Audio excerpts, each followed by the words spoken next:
Zaire. My brother, my sister, from there, we will go all the way to the wonderful country whose capital is Bangui, the Central African Republic. Oh gosh!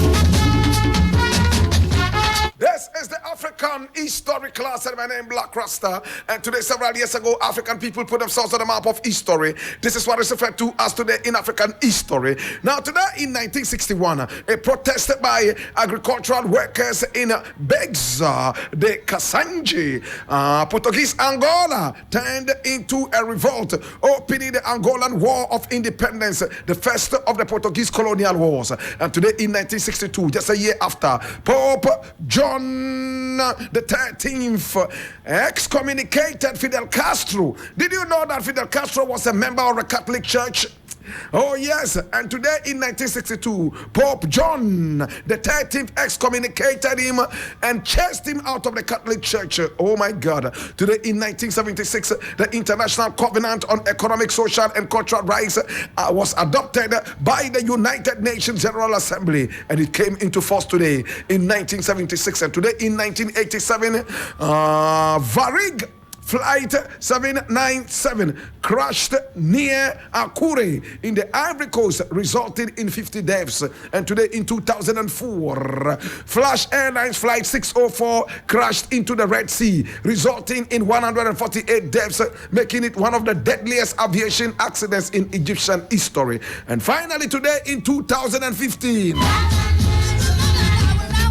Boko Haram militants destroyed the entire town of Baga in northeast Nigeria, starting the Baga massacre and killed as many as 2,000 people. Boko Haram.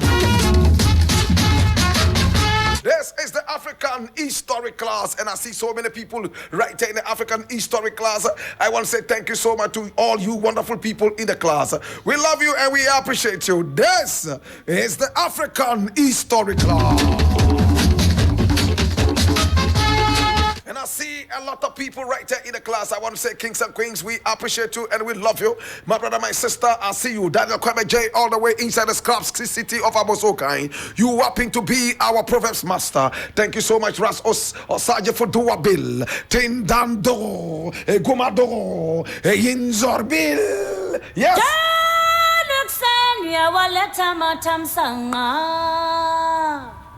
Yabo!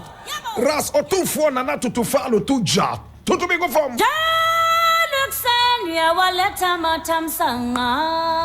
And Nitaki.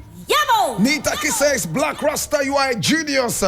New Year's edition of the Taxi Driver Show on 3FM. You are making my day. Thank you so much, my brother. And then Ras Otufo says, gosh, stream gone down again. I am forced to listen to something else. Oh my God, have mercy. He was talking a few minutes ago when our stream went down. My brother, my sister, we are right back with more fire. No two ways about them. Take them on.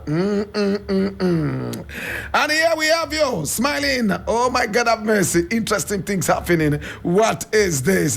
Ras Otufo Nanatu to follow to just says 3FM is the hub of reggae music, man. The kind courtesy of the Salaga soldier, the Blakk Rasta, with total here supremacy. Oh my God. Enjoying the Lovers Rock edition on the Airband blend. Oh my God. Why is Blackpot not on today? All right, my producer will give you an answer. Don't worry about that. We'll soon bring you. We're still in the holiday feeling, and we're still glossing in the beauty of the season, man. When we return, Lord God have mercy. Only God can stop us now.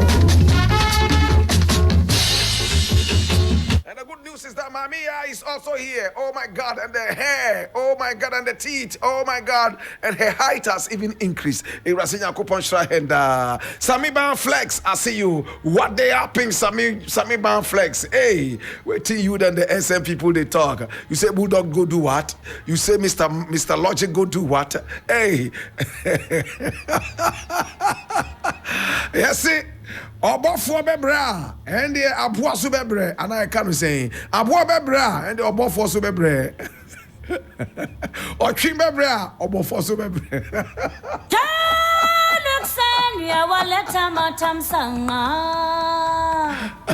Yabo!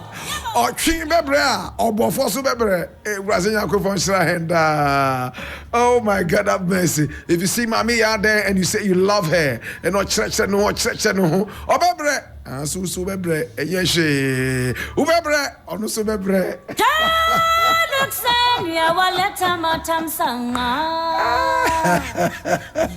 TJ is all the way inside Kia City, aka Kaswa. Mashood Abiola says, "Oh, Blakk Rasta, the music you are playing on the radio, I can't even concentrate on my work. Oh, I'm feeling the vibration." Thank you so much, Mashood Abiola. Yes, and John Don Scary. Oh my God, have mercy. Thank you so much for joining us. We appreciate you and we love you. Many more people right here, the African History class. I want to say thank you so much to Testament GH, Buhari, the AC specialist, Mazi Okoro. I see you soon to be a PhD holder, Dr. Mazi Okoro. My God, have mercy. I'm so proud of this gentleman. Right here, the African History class. I want to say thank you so much. I appreciate you and I love you. Many more people right here, the African History class. Their hips, I see you. Here you are also smiling at me. How are we, Salifu? Oh my God, how are you doing? We appreciate you and we love you. I see you too, Kaylin Kokoke. Interesting things are happening right here in the African History class. Not everybody K is our photo archivist right here in the African History class. Bobo Sly is a rice seller inside Teshi Penny.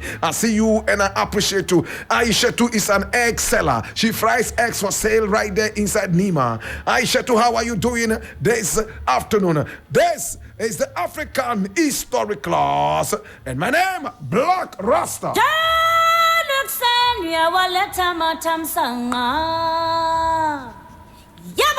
Thank you so much, my brother, my sister. If your name has not been mentioned, feel no way. We will certainly mention your name before the end of the class. Today, I'm taking you all the way to the Central African Republic, and we are talking about a man whose life is about to blow you away. Our lecture today will last 12 minutes. We will not go beyond 12 minutes, and we start now.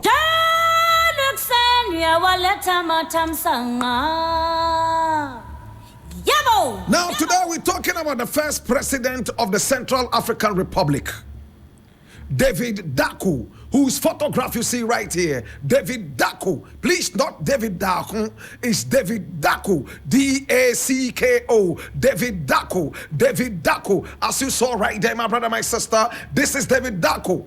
Very, very handsome, dark-skinned, first president of the Republic. Oh my God, have mercy, the Central African Republic. Now, David Daku was born on the 24th day of March in 1930. That was the same year Haile Selassie was crowned King of Kings and Lord of Lords, the conquering lion of the tribe of Judah. Amasa Yahuda, Amasa Negusto, Nogoste, Daniel Ama. Koma ya Sataya.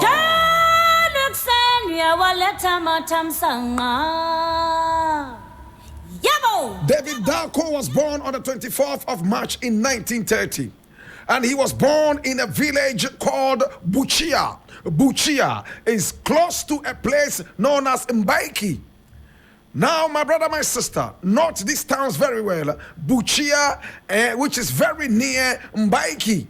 My brother, my sister, and it is in the Lobaye region of the then French Equatorial Africa. My brother, my sister, territory of Ubangishari. My God have mercy. His father, who was an animist, his father believed in the gods and he also believed in the ancestors of Africa. He was into ancestral worship and he married so many different wives. If you may permit me, I will tell you how many wives he married. He had 17 different wives. My brother, my sister, 17 different wives, and they all loved him. He was a very hard worker. He had farms, and he also was engaged in so much spiritism. You know what it means to say spiritism, students? It means he was also helping people spiritually to be able to reach there. All of a sudden, he converted into Catholicism. And the Catholic doctrine told him to stop worshiping the idols and also to stop ancestral worship. And for that matter, he should get married to only one woman. That's if he would marry at all. So he had to choose between his 17 wives. 16 of them had to go away, and he would have to choose one. My God have mercy. he chose the youngest woman, and the rest of them, he said bye-bye to them, compensated them, and asked them to go and find some other husband somewhere, and that his days of polygamy were over.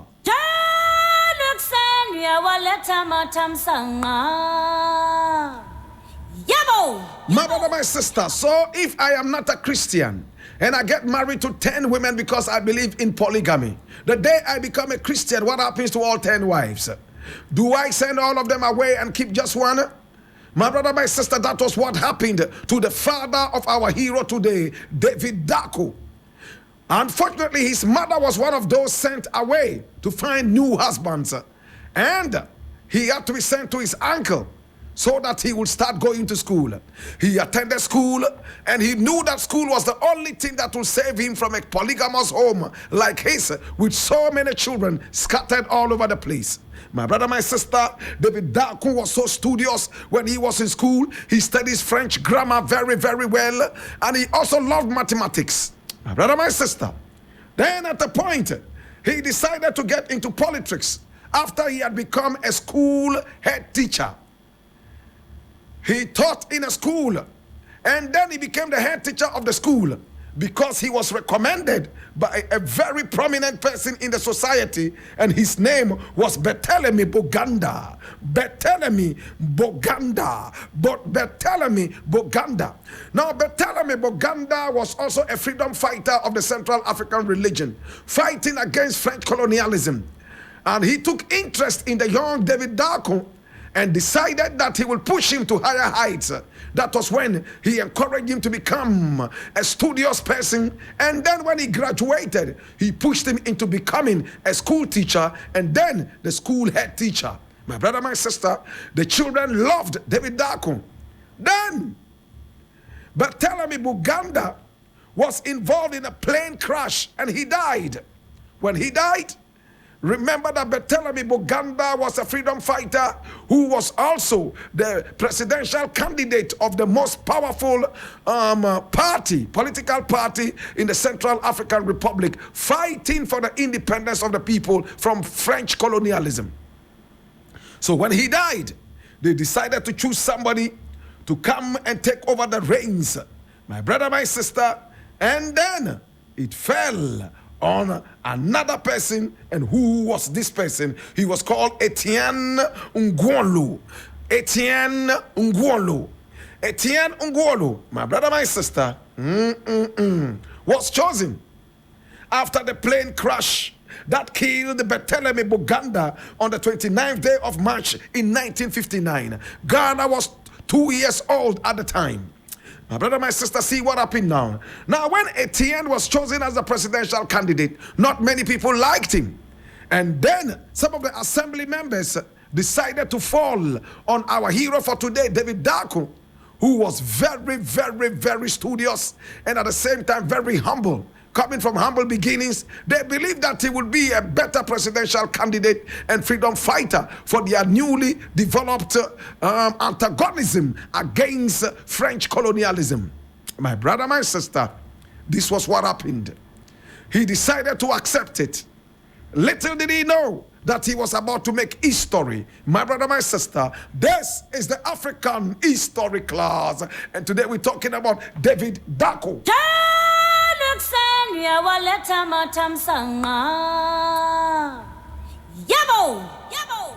Independence was granted to the people of the Central African Republic. And after independence was granted, on the 13th of August 1960, David Dako became the provisional president of the Republic. Now, independence was granted by France.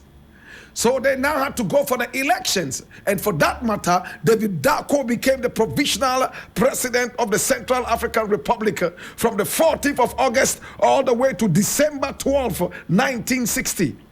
And then, with the active French support against the rival Abel Gumba. And Abel Gumba was a very, very terrible man. In fact, he was a Central African politician, and during the late 1950s, he headed the government in the period prior to independence from France. And following independence, he was an unsuccessful candidate for president of the Central African Republic when he stood against David Dacko. And France decided to support our hero for today, David Dacko, and he became president of the Central African Republic.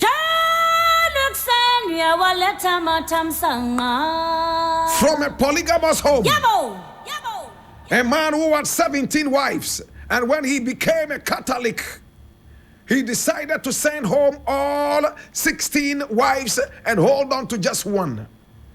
Several children and grandchildren, my brother, my sister, he was able to rise from the ashes of polygamy, rose all the way, my brother, my sister, to the beauty of the presidency of the nation. He became president. Oh my God. From prime minister to president, from school teacher to school head teacher, from school head teacher all the way to the prime minister, from prime minister all the way to the president, David Dacko. See what happened now? The moment he became president, he decided to cut away France. He said, if we are truly independent, then we must have nothing to do with France in terms of colonialism.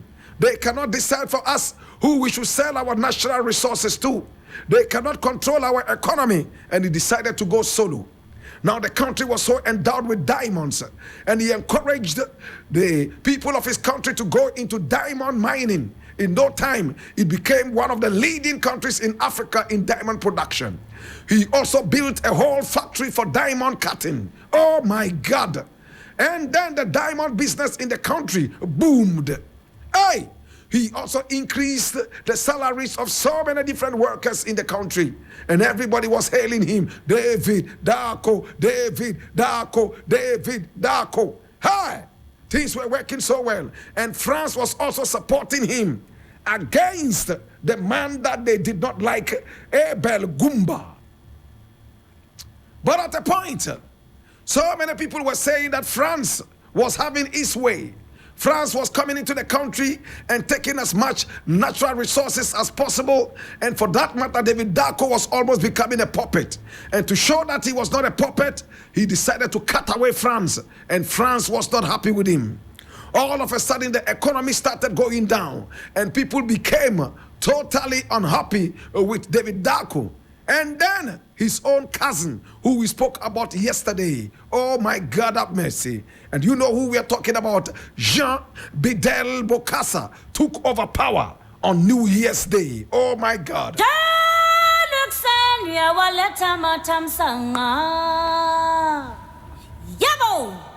On the 9th of 31st December 1965, all the way into the morning of 1st January 1966, there was a coup d'etat that removed David Dacko from power. He was arrested and locked up for 2.5 years by his own cousin, who he had promoted so much in the army. Jean Bidel Bokassa became the new leader of the Central African Republic. When he became the leader, he cut away France. But he still had ties with France. And he visited several African countries and also visited several European and American countries. He terrorized his people so badly. This is the photo of Jean Bidel Bokassa, the diminutive soldier who rose all the way to becoming the first colonel of the Central African Republic. Hear this now, and we are winding up. Hey! Jean Bidel Bokassa overthrew his own cousin and locked him up for 2.5 years. My brother, my sister, somewhere in 1969, he decided to free his cousin. And when he was freed, he decided to join the opposition, David Dacko. And then he was also fighting to become president. But Jean Bidel Bokassa was also overthrown, my brother, my sister, on the 9th of the 20th of September, 1979. And when he was overthrown, they brought back David Dacko to become president. My brother, my sister, overthrown and brought back into power. My brother, my sister, after 2.5 years, my brother, my sister, he became president again. And when he took over the place, remember he was overthrown in 1966 and locked up, my brother, my sister, for 2.5 years. And then when he was freed in 1969, 10 years after he was freed, he became the leader of the Central African Republic again in 1979, when there was a coup d'etat that removed Jean-Baptiste Bokassa and brought him on. And the coup d'etat was called Operation Barracuda.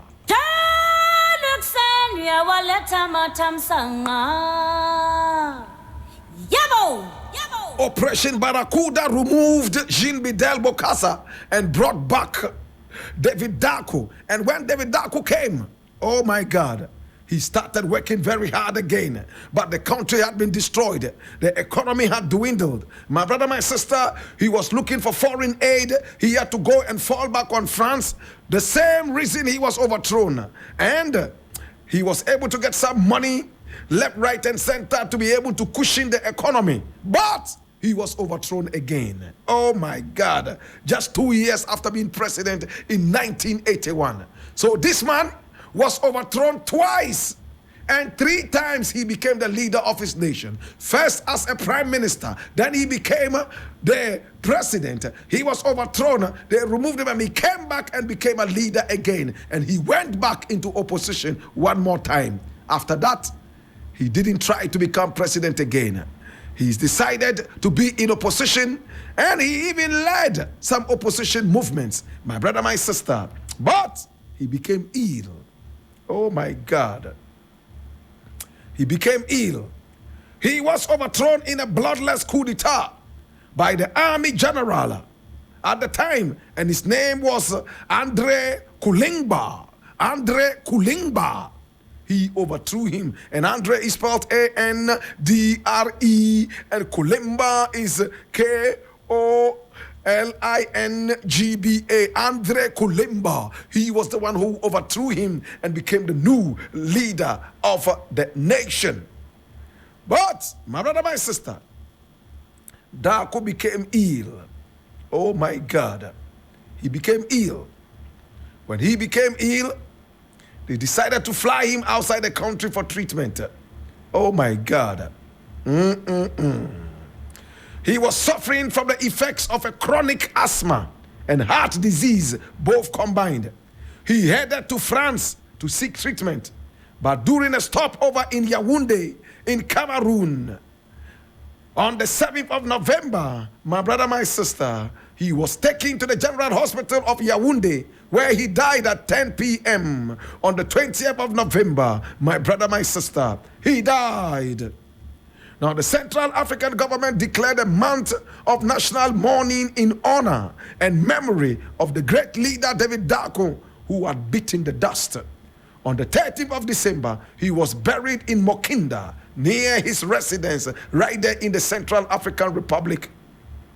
In fact, in his life, in 1952, he got married to his first wife, Florence Yagbau, an ethnic Banziri woman. Banziri. You know what Banziri is? Banziri is an ethnic group in the Central African Republic. Banziri. Banziri.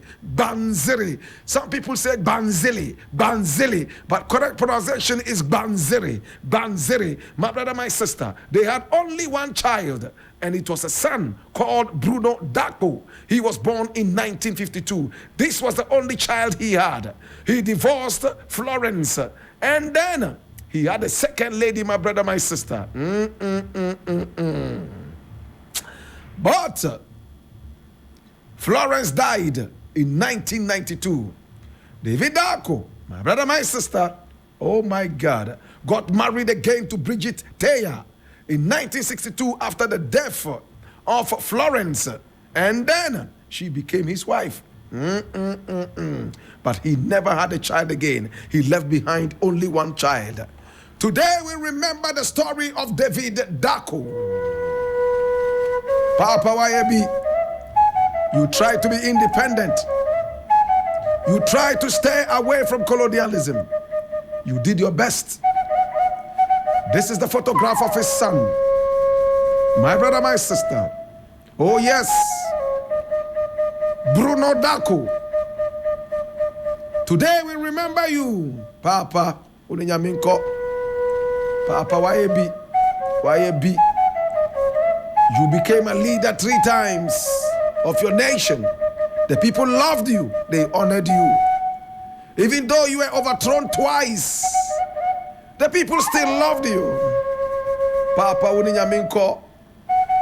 Papa uninyaminko wate. Papa damri fadye wate. Papa bisimini ubeko. Yeah, Papa. He died, my brother, my sister, from complications of asthma and heart disease.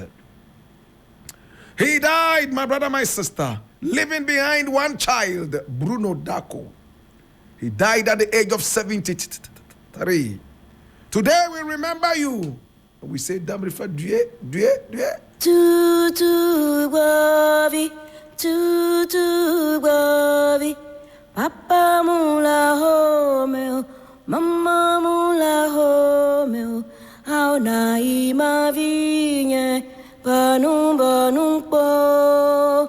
In the burden of knowledge, I ask you, now that you know, what will you do? Be an any layer mini obafe, Yezunda Kagane, Mezaka Yide, Ye Alpa Bango Bokaya Nung, Fifi Aye Nyanu Kaina War, Bana Enwe Bayaden, Lele Jima Singa Bekon, Lele Jima Singa Berry. It's been the African history class, and I am the lion. The emperor, the conqueror, the champion, the lion is here.